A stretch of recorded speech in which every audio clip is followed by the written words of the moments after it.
So for today, our course objectives are, we're going to look at the, like we normally do, look at the regulatory requirements for this element.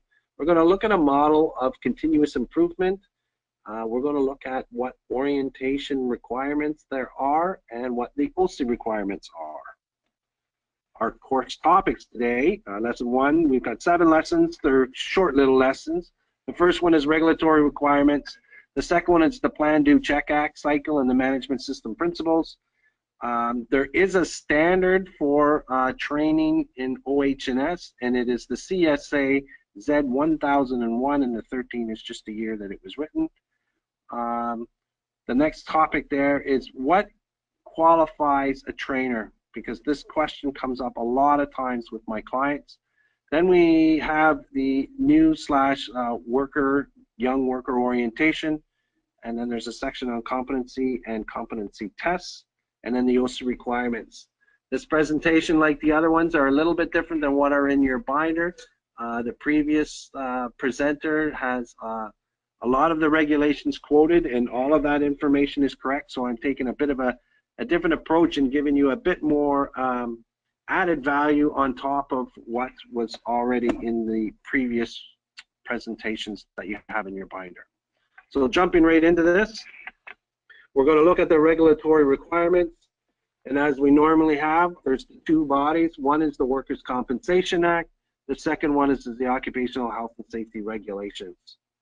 In the Workers' Compensation Act specifically, we've had the general duties of the employers, and we talked about that. That is your employers, your supervisors, your workers, owners, suppliers, and we went over the specific responsibilities of that when we looked at due diligence. And then this is where we're going to find the requirement to have the educational leave and what is required for a Joint Health and Safety Committee. That is in the Workers' Compensation Act. In the Occupational Health and Safety Regulations, however, the training aspect falls under almost all of the categories. So the first time we see it is in the rights and responsibilities. This is part 3. Part 4, we got general conditions, and then I'm going to quickly go through this.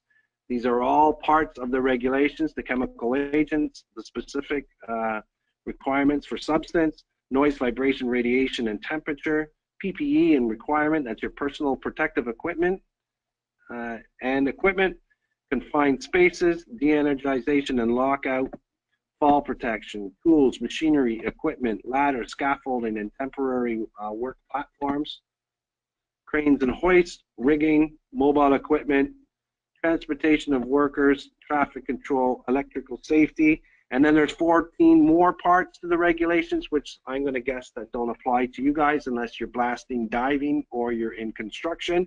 So under each one of these parts in the regulation, there is a legal component to have training. Each one is going to be specific to the element in itself or the part.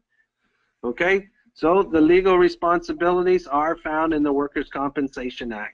That's where it describes what the committee needs to do. That's where it's based out of, not just for the training requirements, but the legal requirements for anything in regards to the Joint Health and Safety Committee.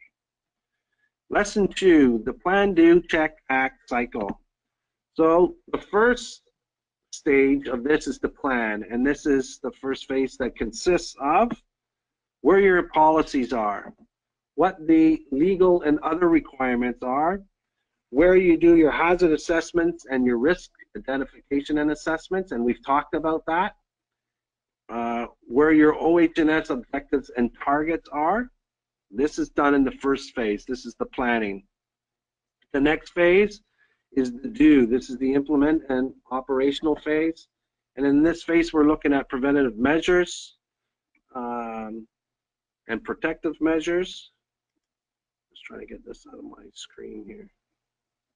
Okay. And then we're looking at emergency prevention and preparedness and response, competency and training, communication and awareness, and procurement and contracting. These fall under the do. This is when we start to do things.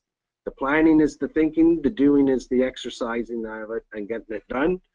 The third stage is the check, and this is where we evaluate and have the corrective actions. And in this stage, we're monitoring and measuring. So this would be a stage where we would do an audit, or we're checking to see the validity, the effectiveness, and of whatever we are implementing.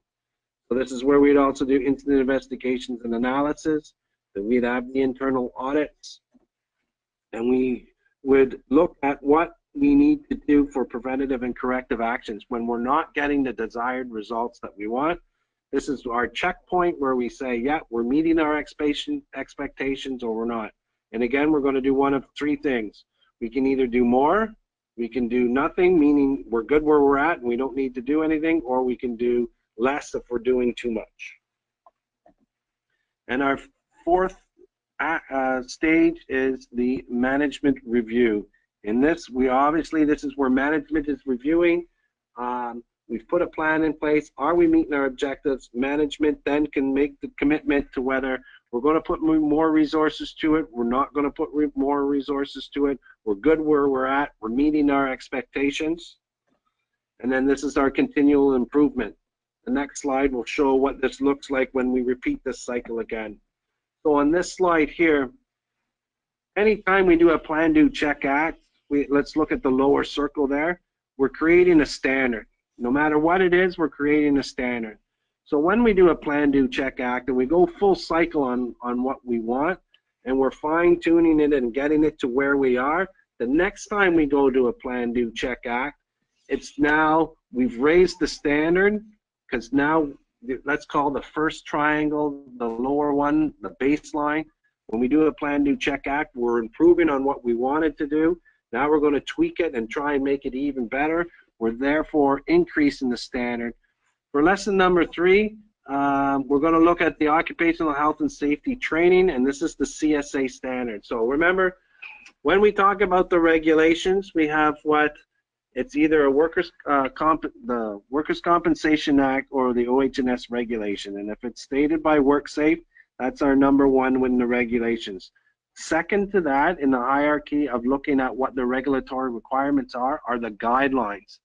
The third stage after that, if it's not in the regulations and it's not in a guideline, the third stage is standards, industry standards. And the CSA is a great example of this. The regulations aren't going to go out and write new standards if a third party has already written these standards. So these do, and the regulations, anytime that they reference a standard, you have free access to that standard. So if you go to the CSA site and you'll have to give an email, and I believe you need to give a company name. If it is, and then you set yourself up an account. So if it is mentioned in the regulations and you want to know what that is, you get free access to that. Other than that, you'll have to buy the standard if need be. But if it's mentioned in the regs, you get free access to it. So here we talked about the plan, do, check, act. This is how it looks like when you're now pertaining it specifically to safety. If we look at the top circle to the left, we see the planning, the do, the check, the act. So as we talked about in the plan, we have the policy, the legal requirements. Here it's highlighted, the hazard and risk assessments, and remember we covered that in previous webinars. And then our OH&S objectives and goals. The doing here is the protective and preventative measures, the emergency prevention, the competency testing. I want to just highlight here that it also shows on the do, when it talks about the preventative and protective measures, that we're viewing the hierarchy of control. This is something else that we already know. Remember, at the highest, it's eliminate, then substitute, engineering, administration, and then PPE. When we look at our do there, our competency and training is one of the sections that falls under administrative. So this is where this control measure helps with anything that we're doing here.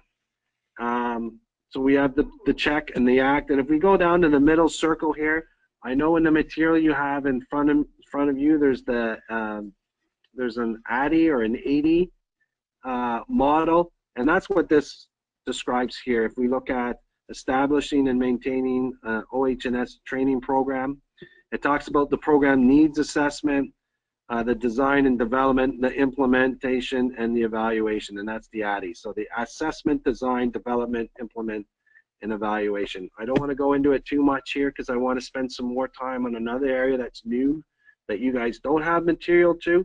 So if you want a little more further information on that, just refer to what's in the binder there, because I know there's a couple slides and they break down each step. So for lesson 4 now, and we're going to spend a bit of time on this, is the training and orientation for new workers. So I don't know if you have already looked at this site or have used this, but WorkSafe BC has requirements now for a new / young worker orientation, and they've got a list of questions that we're going to open up here in a sec. I use this as the baseline for my clients, because if you can, and it doesn't matter that if it's just a new or young worker, if you guys are, my companies, the majority of them are working towards their OSSE certification. So when they're getting close, the entire company goes through an orientation program. Again, whether you've been there 2 days, 2 months, 2 years, 20 years, everybody needs to be reorientated, and the basis that I set that orientation off of is this link here. So I'm just going to open it up, and I've previously done that down here, and I should be able to bring it up. So here we have, we'll blow it up a bit. It has a nice little explanation of why specific requirements for young workers are needed, orientation, a little bit about training and essentials there, how to conduct an orientation. There's 4 steps: evaluate the situation, train the worker, test the worker, keep records of the orientation. There's a little quick read there that if you want, but this is the basis here that I wanted to show you. So, because a lot of times clients don't know what kind of orientation they need to give, if they've given any kind of orientation. So this is a nice baseline, as I said. It's developed by WorkSafe BC, and the nice part is if you use their forms, you can't get in trouble if you're using their forms, right? So here it talks about what the employee's name is, the position, the date of hire, date of orientation, and the person providing the orientation. That's always key, the company name. So here, the first section here, it talks about the supervisor's name and telephone number. So this is not necessarily their personal home phone number. This is how to get a hold of them while you're at the workplace. Sometimes we have a paging system. Sometimes there are company phones or whatever, but we need to have a means for the worker to communicate with the supervisor. We also need to go over the rights and responsibilities. Here again, we just talked about this one earlier, the general duties of the employers, workers, and supervisors. Remember our section on due diligence, we broke that down further. So this page here is a nice little checklist. You still need a pamphlet or a booklet. That's the way I normally do it, is we have a booklet, and this is the check sheet where the initial trainer signs off, the worker signs off, and then there's a little bit of room there where you can make some comments if need be. So we also need to talk about the worker's right to refuse unsafe work and procedures of how to do so. So this is one of the 3 basic rights that we talked about. Every worker has the right to know, the right to participate, and the right to refuse. And if they're going to refuse, who do they need to go to?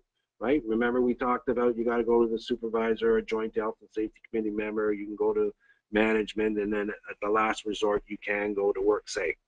It talks about the responsibility to report hazards and the procedures for doing so. The next section here, it's only got 4 little lines here, but most workplaces have more than 4 health and safety rules, and this could be a cell phone policy, a no smoking policy, to wear PPE, to report incidents, to report accidents, to go to first aid. There's usually a list of 20 to 50 rules for most companies, so this is just highlighting some of them. And then here we have a section of how to deal with hazards and how to deal with them. So you'll have a procedure in your orientation booklet describing how you want your staff to deal with situations that they come across. Then if we have any safe work procedures, or what I like to do is put standard operating procedures in there as well. We talked about that in the hazard ID and control webinar. What are they going to be trained on? What do they need to know? What are the equipment? What are the tasks that they need to do? We can highlight this in their orientation that, you know, at the beginning, maybe they're only allowed to do 1 or 2 things. And maybe they're not allowed on every piece of equipment just yet, or they're not allowed to do every task. But if we highlight them here, it shows that you've had a discussion, and it backs up when you have an SOP written or an SWP written, and you've got a competency test, but you've also talked about it in the orientation, and the individual, the new worker or older worker, existing worker has signed off on it. So then we need to review here. It says number 6, the procedures for working alone or in isolation. So do you work alone? Are there times? What are your procedures? What is the frequency of check-ins? There should be a policy and procedures around that. Measures to reduce the risk of violence in the workplace. And if you don't have something here based on violence in the workplace, WorkSafe BC, if you go to their site, they have a general template where you can, it's like a boilerplate for a policy, and it has procedures and the whole bit. It's got the whole element for violence in the workplace built up, and you can just copy and paste that into your own program and just enter in your employees' names or employers' names. So then it talks about the next section here, what kind of PPE you use or that is required to use. This is the nice one to have when down the road, or maybe for a new employee that doesn't necessarily know that they have to wear certain equipment. This is a nice place to prove once you've filled this out, you've trained them and had the conversation with them, they've signed off on it, that they understand that they require that, that PPE. The next section there is first aids. So we're generally, this webinar is set up for small employers, so maybe you only have 1 first aid person, maybe you have 2, but does everybody know who that person is? So where were we? So the basic contents of the Occupational Health and Safety Program, where is that held? And remember I said this is a big, even though for a small company, this is a lot to keep a paper copy of, although a lot of companies like to keep a paper copy of. If you have it stored on a shared drive or something, we need to be able to give access to employees so that they can look at their program. The next section there is looking at WHMIS. Where are the hazardous materials found? What information is on a WHMIS label? Where is the SDS? It used to be called the MSDS. It's now called the SDS, the Safety Data Sheets, due to the globalized harmonizing system, and that's where they're trying to make, they're not trying, they're actually doing it, that every country has the same WHMIS labels. So it doesn't matter if you're getting something from South America or overseas or Asia, and it's all going to have the same labels. Then we have how to handle and use the storage of hazardous materials, and then what to do in the case of a spill. And remember, with the WHMIS, there's 4 questions that prove that you have a good WHMIS program. 1, does the employee know what the potential hazards are? 2, do they know how to protect themselves? What PPE is required? 3, what do they do in the case of a spill, which is there? And then where is the MSDS or SDS located? Like, where do they find out more information? If you have an employee that can answer those 4 questions, then you have an effective WHMIS program. So number 13 here is the contact information for Joint Health and Safety Committee or your safety representative. So being a small company, if you're 19 or less, you won't have a committee. There's no requirement for the committee, but you will be required to have a health and safety representative. And then again, there's bullying and harassment. Again, WorkSafe has a template boilerplate policy and procedures on how to do all of this. So if you just go to their website, you can cut and paste, put your company name in, and adopt it that way. I believe that's it for that. So they only have the 14 questions. I add more into it when I do it. I've even taken it a step further where all of these questions here, we put the resource material in a booklet, and then I color code it so that even for instance, like number one would be a certain color, let's call it red, then that material would be found on a page that's got a red trim on it. Like it's a help identifier, so it helps an employee know where to go in your orientation booklet to answer those questions. However, that's an add-on and an extra, but I really wanted to go over this. If you're using it, great. If you're not using it, this is the minimum requirement that you should be using. Okay. So and this is all available at WorkSafe BC, and they have a site. And if you go to the new/young workers orientation, you'll find it there. So I'm going to bring back up my PowerPoint. So that was the link that we were just at. So that's our little quick review. We kind of went through what that orientation is, how you can improve on it. So now that's our quick review. So what is a competent worker? Here's the definition. If work needs to be done and endangers a worker, the employer must ensure that the work is done by a worker who is competent to do the work, and a worker who is working under the direct supervision of a worker who is competent to do the work. So again, we're looking at a supervisor. So as long as one out of the two, let's say, know what they're doing and are able to provide the proper supervision, then that counts as what is at a certain level of what a competent worker is. We're going to get further into detail here in some of the other slides, but one, we need to make sure that our worker is competent to do it. So again, what does that mean? Is that person adequately qualified? So do they have a background? Do they have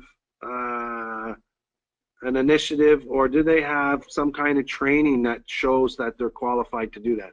I am not a computer coder, and so I would not attempt to try and code computers. So I would not be adequately qualified to play around with coding, whereas I could work in Excel. So that's kind of a bad example for a work-related one, but my techie here, he's giving me the big thumbs up, so he likes it that I included it that way. Another thing is suitable training. So were they trained? Can you prove that there was training? Is it I'll give you an example of when I was 16, I was building houses, and I'll tell you what my fall protection program was. We were up on the roof, we just started sheeting. It was the first house that I had ever built. It was 2 stories above the ground with a third basement, or a basement level in the bottom. The basement grade was all dug out because they still haven't sprayed the bottom of the foundation, the exterior, the foundation there. My fall protection program while we were sheeting the roof, so the trusses are on, we're putting our plywood down. My fall protection training was, if you feel like you're falling, turn around, grab your hammer, and make sure the claws get into hit the plywood as hard as you can. Make sure you don't hit where the trusses are, because that'll only bounce the hammer out, and hold on to the hammer as hard as you can. We'll get there as soon as we can. That was my training for first aid. That would not be considered suitable training. Is there sufficient experience? One of the ways to prove that someone's a competent worker is experience, whether it doesn't matter what it is. There's always, you can see the experience in someone that's been there 1 week as opposed to 1 month to 1 year to 10 years. That being said, there's gray areas where you may have all the experience in the world, but you're maybe not the safest person. But not one of these stand alone by themselves. They're all contributing factors. And then one of the bigger ones here is the ability to work without supervision or with minimal supervision. That's one of the ways how we can help say that we have competent workers. So again, are they adequately qualified to do what they need to do? Are they suitably trained? What does your training program look like? What is their experience? Maybe they are a new worker and they have the potential, so then the next one would be, how long do they work under the supervisor before the supervisor can slowly start stepping back, maybe to the point of no supervision. Okay, So how can we prove that our workers are competent? One of the ways is to have a training matrix. A lot of companies don't have this. So one of the easiest ways of developing a training matrix is to have all your employees on the left side, on the vertical, on an Excel spreadsheet, and then all the SOPs or your safe work practices across the top. And then just wherever they meet, if that is a training requirement, maybe we put it in one color, and then once it's been trained and delivered, then we can change it to another color to show that, yeah, you know what? This is what we have. These are our employees. Certain ones need to do certain tasks. Here's our proof that we can do. Also, if we have a training matrix, we can also schedule training for down the road. Maybe it's not this month, it's next quarter or what have you. Or maybe your goal is to have your employees trained on specific items by the end of the year. We can have set timelines with a training matrix. We've talked about this many of times as to having competency tests, because a lot of times, especially new young workers, they say yes, yes, yes, because they're too afraid to say no, or they don't know because they think their job may be in jeopardy. This even happens as adults. I go out to companies and we start talking OH&S, and I can just tell they're giving me the bobblehead. They're just agreeing with me, but they're too afraid or intimidated to say that they don't know. So having a written competency test really helps. Having documented observations. We talked about this with the supervisors and their responsibilities. You know, there's nothing stopping, and what I strongly suggest supervisors do is they have a little pocket notebook where they can walk around the floor. I even get management to do it, especially with smaller companies, is you do a walk around once or twice a day, and you just note that everybody was doing what they were meant to be doing. Everybody was wearing their PPE. Everybody was wearing the eyewear or hearing protection or footwear, or you can also record things that weren't done right. You know, there wasn't noted that the forklift operator wasn't wearing their seatbelt, or, you know, you can note the good and bad, but having that in a little notebook becomes a document. So what I do is I get supervisors to just buy the little cheap ones, because I've had it in the past where they buy a bigger book and they have months and months of notes in there, and then all of a sudden they put that down or they lose their book, and then we've lost all those notes. Luckily, we never had to prove those notes, but there are situations where, you know, we may need to go back and look at what kind of observation notes were made if we have a scenario that a WorkSafe officer is requiring then. And lastly, the documentation of training. Any kind of training we do, this is why I like a written test, is we're proving that it wasn't just a verbal. We have a written documentation. Now, nowadays we're into the electronic world where a lot of companies still like to have a paper base.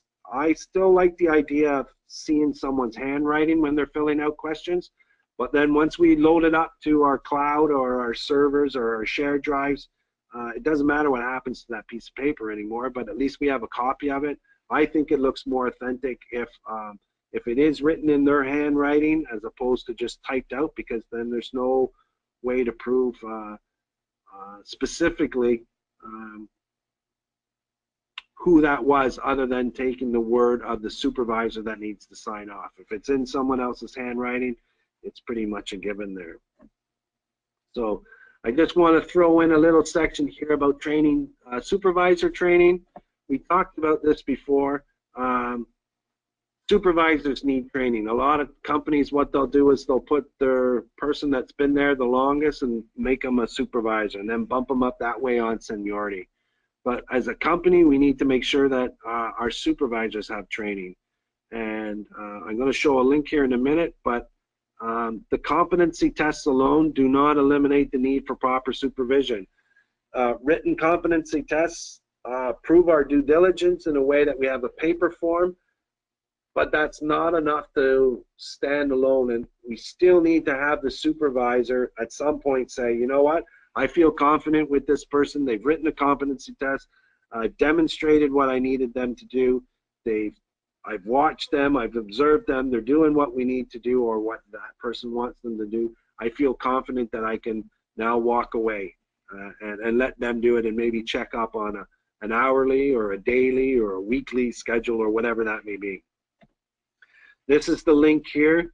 I believe I brought it up previously in the due diligence section when we did that element.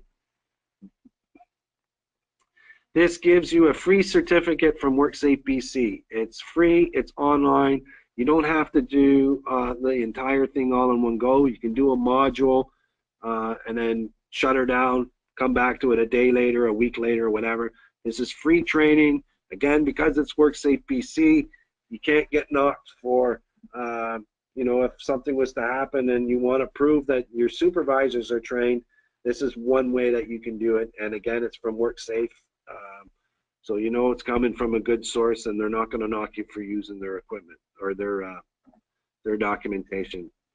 So for every kind of competency test that I like to roll out, I have 10 generic questions. And this is the way it starts for every competency test, for whether it's a task or it's a piece of equipment, and we're going to quickly run through these. So what are the biological hazard or hazards? What are the chemical hazards? What are the physical hazards, and what are the possible psychological? It should be a review from our hazard ID and control. Then I have, these are the two questions here that have a unique meaning. So this one here and the next one, is there a hazard not mentioned in the SOP, or is there a step not mentioned in the SOP? These are not meant to be trip-up questions for those writing it, but what it does provide you is every time that someone writes a competency test, they're actually reviewing the competency test and the SOP by having these two questions, because you're asking them, was there a hazard not identified? Maybe we missed it. Or is there a step not mentioned? Maybe the steps are in the wrong order, or maybe I've had it where there's been discussion where that's not the right order, that should go this way. And I've seen it go both ways, where one, yes, it needed to be corrected, or two, the other way was, you know what, no, that individual wasn't doing it in the correct order that management wanted. So very valuable questions here, question number 5 and question number 6. So is there a hazard not mentioned in the SOP, and is there a step not mentioned? Then, where is the emergency stopper buttons located? The purpose of this is, how do I shut down that piece of equipment or tool right away? What PPE is required? What do I need to wear to use this piece of equipment or do that task? And then this one, how do you lock out this piece of equipment? Maybe you don't have the individuals locking out the piece of equipment, and the answer to this is, I don't lock this piece of equipment out, I get the supervisor to do it, because there's multiple ways of how you do lockout. You can have the individuals, they all have to have their own keys, or just supervisors or just key people do it. It all depends on how you want to do it. There's various ways, but there's the 5 steps that you need to be able to prove if you have the ability to lock out. If they don't have the lockout, they can say that this doesn't apply to them, and they go get their supervisor. And then the last one, even though it has sometimes nothing to do with the SOP, sometimes there isn't a chemical component, I always throw this in because I want everybody to know where the SDS is located. So that's your safety data sheet. I want them to know where that is, so anybody at any time can go find more information on a specific chemical. Okay, they are my top 10 competency questions. These are my first 10 questions. Every SOP that I write, that I get a company to write, I get them to use this, and these are the first 10 questions. The next one, these next questions now would follow under, and they would be step or question number 11, 12, 13, 14, 15. And this is an example from an overhead crane. So this is where now we had generic questions. Now we're going to get specific to the task. And for this example, it's an overhead crane. So one of the questions, the first one here, are what are the 2 limits to check for the safety check, in the safety check, right? So we gotta look at our loads. We gotta look at our verticals and our horizontals, right? What must you inspect when looking at the hook? What position must the cable be in at all times? What might an insecure or improperly seated rigging do? What position must be the throat latch or the safety latch be in? What must the operator ensure to personnel working in the area of the crane? You can see that these are now specific to operating that crane. You can see how the first 10 are generic and they can apply to anything. Now we can get specific. I've had other ones where maybe we're looking at pressures. We can talk about what PSI something's supposed to be run at. We can talk about amperage. What is the amperage? What is the temperatures that things are supposed to be run at? What is the sequence of startups or maybe there's something that needs to be done at a particular time or temperature. You can add questions in like that. These prove to be really good, and they ensure that the employee knows what you're talking about and what you want. So that's our review for the competency. We looked at what is a competent worker. We looked at proven competency and examples of a written competency test. So the CSA 10,001 states that there's the qualified trainer needs to be a subject matter expertise, must have some kind of training delivery skills, some continual education and documentation of training course provided qualifications. So we're going to break down each one of these. So here's what it says in the CSA standard. It says under subject matter, all training providers shall have suitable level of knowledge, skill, or abilities in what they deliver. So what does that mean? It means that knowledge, skills, and abilities gained through a combination of training, education, and experience can make you a subject matter expert. There are some subject matters that are left to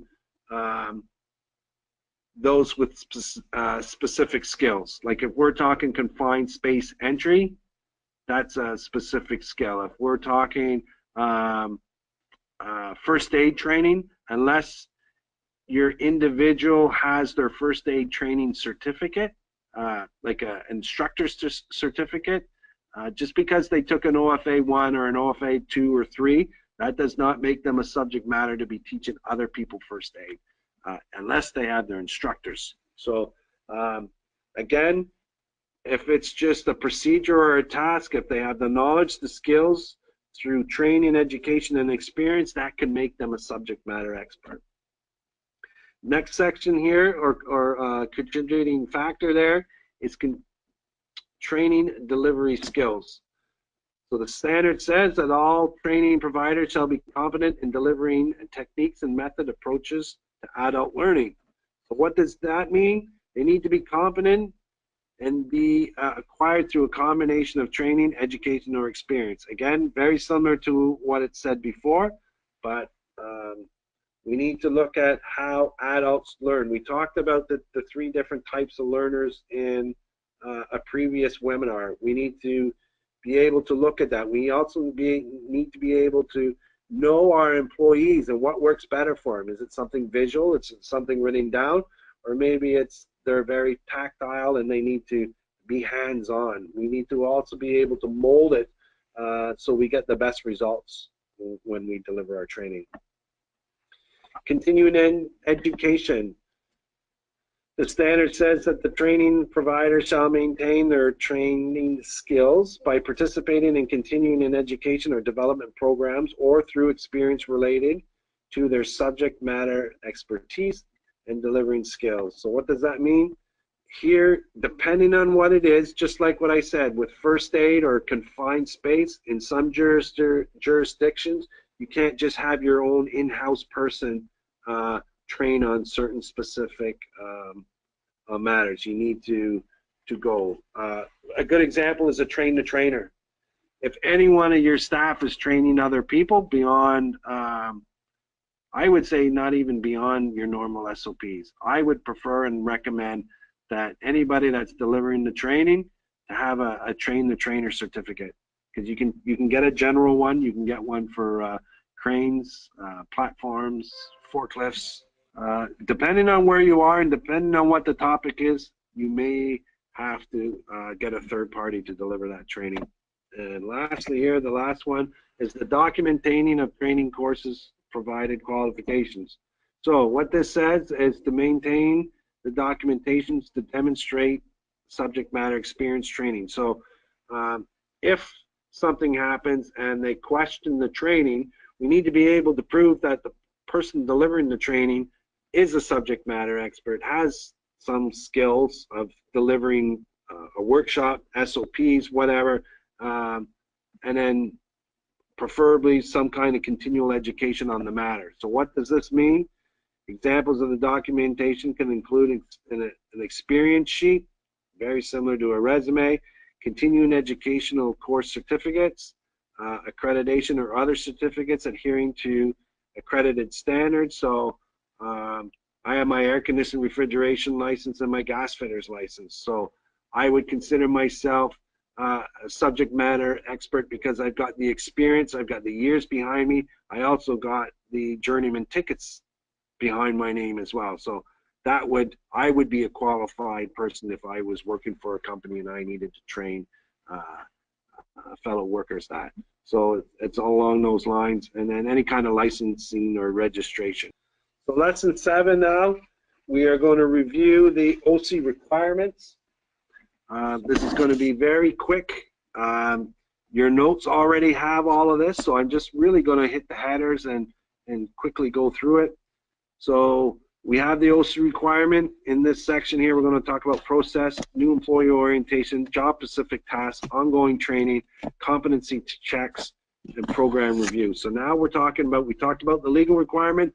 Now it's going to be very similar of what we need for the audit, our OSSE requirements. We have to have a process, and we have to have an orientation. We talked about the orientation. I spent some time there.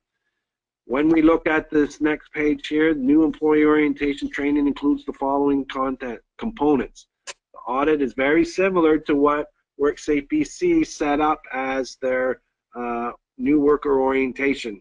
There's nothing on this page that wasn't on that orientation checklist that WorkSafe BC created. We need to have dog-specific tasks, and remember on that page it asks for safe work procedures. I said we can also add the standard operating procedures in there as well, not only the SWPs but the SOPs as well.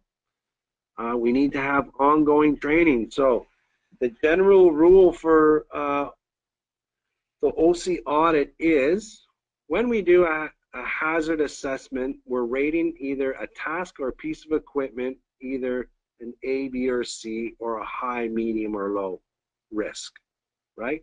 So the general requirement for audit purposes is anything that is considered high risk needs to be reviewed yearly. Anything that is considered a medium risk needs to be reviewed every 2 or 3 years. And then anything that is a low risk needs to be reviewed any 4 to 5+ years, depending on if there's an incident or what have you. So the key point there is when we create all of our standard operating procedures and we have our hazard assessments, we're going to make a list of what our top 10 or top 20 items are where an individual could get hurt or there's the potential for a serious injury or product damage, right? Let's not forget about the product that we're making at the end of the day too, because that can be considered a major loss as well if something was to go wrong. That would be considered the ongoing learning, what we need to do. Here we also have some of the categories that should be included. So that's your high, low, and medium risk. But some of the ones, confined space entry should be done yearly. Cranes and hoists, I know if you do a train the trainer on this one, it's a 3-year, so it's every 3 years. Mobile equipment, here's the thing, if you got mobile equipment, a lot of people, there was a change in the wording of the regulations where it said every 3 years there must be certification or retraining. There's a difference between retraining and certification. You don't have to run out and go to a third party and every 2 years or 3 years go get your staff recertified in mobile equipment. As long as we have a supervisor that can sign off that they've made observations within the last year that this person's competent, and ideally if you have a written test, again, this could be the same test that they come back with their booklet. You have them rewrite that test, and you do that every 18 months. That counts as retraining. What the regulation says is that if there's any deficiencies found, we only have to work on those areas that were identified. It doesn't mean you have to do a full retrain. So if there were some observations where someone kept smashing into something or broke something or had an insecure load, we'd only have to, and if they were competent in all the other areas, we would only have to train on that one section. First aid, you know, depending on whether you're level 1, level 2, level 3, there's an expiry date for that. And then your Joint Health and Safety Committee training, that's another one that's yearly. So our ongoing training isn't always necessarily yearly. It could be every couple of years, every 2 years, every 5 years, whatever. There just needs to be ongoing training. This here highlights some of the areas that should be included. These are your go-to points that are given. Again, the OSSE has requirements for competency, and then a program review. At the end of each year, you are meant to have reviewed each and every element within your program. So as you're building your program, once you get it all set up, the next following year, what I strongly advise is every month you do 1 or 2 elements and review it. So if there are no amendments or no changes, then that's all it needs. Companies that wait till the end of the year and try and review their entire program usually find it quite tight with timelines, year-end, and holidays. It's a lot easier to do it in bite-sized chunks than wait until the end of the year for the final program review.